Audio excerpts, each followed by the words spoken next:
इस कार्यक्रम का नाम हाउडी मोदी है। There's something there that there's a tremendous hatred.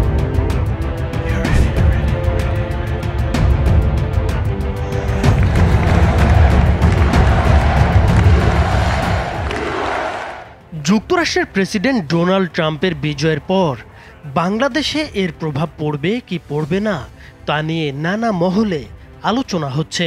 অন্যদিকে রাশিয়া ইউক্রেন যুদ্ধ বন্ধ হওয়ার সম্ভাবনা থাকলেও কোনো সুখবর নেই গাজা ইসরায়েল যুদ্ধে। ট্রাম্প প্রশাসনের চীন বিরোধী কঠোর নীতির কারণে যুক্তরাষ্ট্র চীন বাণিজ্য যুদ্ধ আরও তীব্র হতে পারে, টালমাটাল হয়ে যেতে পারে বিশ্ব অর্থনীতি। ট্রাম্পের বিজয়ে ভারতে খুশির জোয়ার দেখা গেলেও বাণিজ্য ইস্যুতে খুব বেশি সুখবর নেই দেশটির জন্য। অভ্যন্তরীণ ইস্যুতেও কড়াকড়ি আরোপ করতে যাচ্ছে ডোনাল্ড ট্রাম্প প্রশাসন। অভিবাসীদের গণহারে যুক্তরাষ্ট্র থেকে বের করে দেয়া, অভিবাসীদের সন্তানদের স্বয়ংক্রিয় নাগরিকত্বের নীতি বাতিল, ইসরায়েল বিরোধী শিক্ষার্থীদের যুক্তরাষ্ট্রে প্রবেশে বাধা এবং মুসলিম অধ্যুষিত কিছু দেশের নাগরিকদের যুক্তরাষ্ট্রে প্রবেশে কড়াকড়ি আরোপ করার ইঙ্গিতও রয়েছে। ভোটে জিতলেও ক্ষমতায় বসতে প্রায় 2.5 মাস বাকি যুক্তরাষ্ট্রের পরবর্তী প্রেসিডেন্ট ডোনাল্ড ট্রাম্পের। তবে বিজয় ভাষণে তার সরকার কেমন হবে সে ইঙ্গিত দিয়েছেন তিনি। ভাষণে উঠে এসেছে যুদ্ধ বন্ধের কথা, উঠে এসেছে কঠোর অভিবাসন নীতির কথাও। এতে ট্রাম্প মোটামুটি স্পষ্ট করে দিয়েছেন এসব ক্ষেত্রে মার্কিন নীতি বদলে দেবেন তিনি। Every single day I will be fighting for you and with every breath in my body. Biden Kamala প্রশাসনকে যুদ্ধবাজ হিসেবে দেখে বিশ্বের বিরাট একটি অংশ, যার প্রমাণ ইউক্রেন রাশিয়া এবং গাজা ইসরায়েল যুদ্ধ। ইসরায়েলকে অর্থ এবং অস্ত্র সহায়তা দিয়ে মধ্যপ্রাচ্যে অশান্তির বীজ বোনার অভিযোগ রয়েছে এ প্রশাসনের বিরুদ্ধে।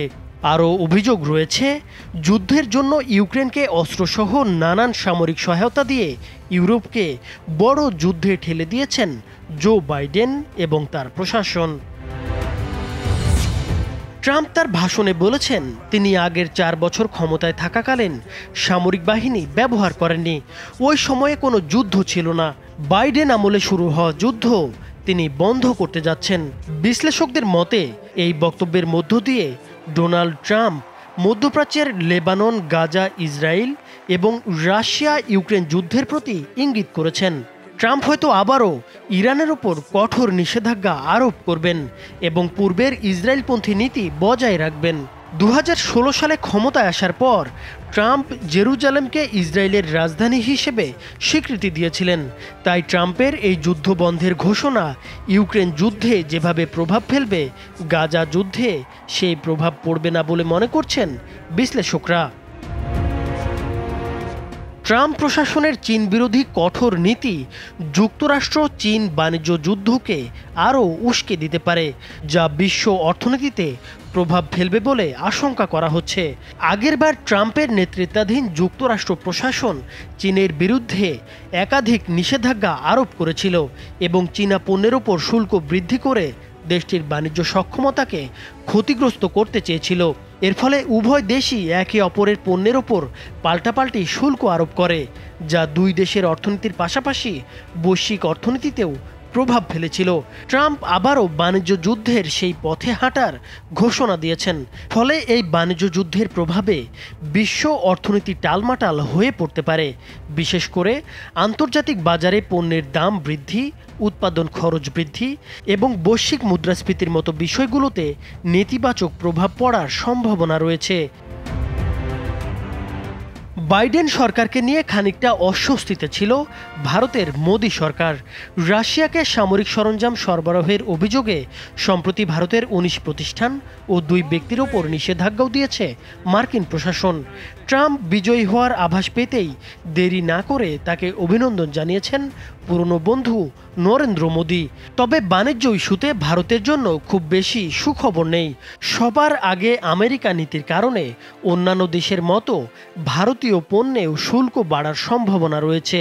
এছাড়া যুক্তরাষ্ট্রের শ্রমবাজারেও ভারতীয়দের সুবিধা কমে যেতে পারে বলে আশঙ্কা করা হচ্ছে। অন্যদিকে ডোনাল্ড ট্রাম্পের জয়ে বাংলাদেশের দুশ্চিন্তার কিছু নেই বলে মনে করছেন বিশ্লেষকরা। তারা বলছেন, যুক্তরাষ্ট্রের সম্পর্ক শুধু একটি দলের ওপর নির্ভর করে না, বাণিজ্যিক, কৌশলগত, ভূ রাজনৈতিক সহ অনেক বিষয় এখানে রয়েছে।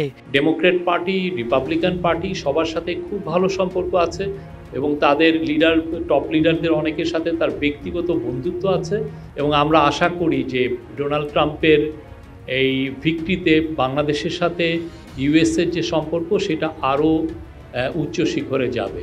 তবে কূটনীতিকদের মতে সরকার যে সংস্কারের মধ্য দিয়ে যাচ্ছে তাতে মার্কিন সহায়তার যে প্রতিশ্রুতি রয়েছে তার উপরেও প্রভাব পড়ার শঙ্কা রয়েছে। এছাড়া হিন্দু সম্প্রদায় নিয়ে ট্রাম্পের সাম্প্রতিক মন্তব্য এবং মোদির সঙ্গে তার সম্পর্ক কূটনৈতিক দিক দিয়ে নতুন মাত্রা যোগ করেছে। Thank you very much. Naimur Hossain, Maasranga television.